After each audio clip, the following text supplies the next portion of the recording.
Иницијативата Канцерогено општество за утре пред Собранието на Македонија најави нов протест поради загадувањето на амбиенталниот воздух.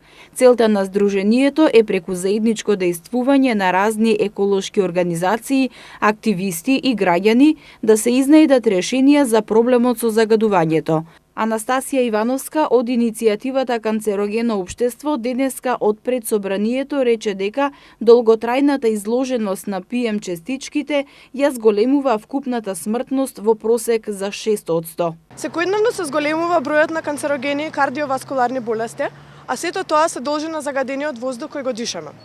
Со ваквиот негативен тренд, без воочливи мерки и ангажман на надлежните институции, Македонија за брзо време ќе стане лидер на уште една непопуларна скала. Додека надлежните институции се правдат за проблемот, болниците се полнат. Додека не снемува чист воздух, донесувачите на одлуки годинава не испорачаа соодветен буџет и соопфатна стратегија за горливиот проблем со загадувањето.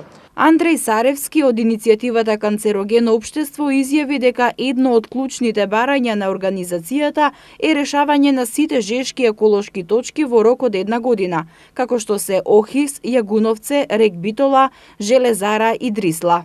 Очекуваме надлежните институции да преземат мерки кои реално би делувале на проблемот, тоест за спречување на емиторите, на оние што емитираат загадување. Тоа се мерките што ги очекуваме од надлежните институции. Саревски додаде дека во моментот Македонија е 4-та земја во светот, а 2-та во Европа по заболување од канцер на белите дробови.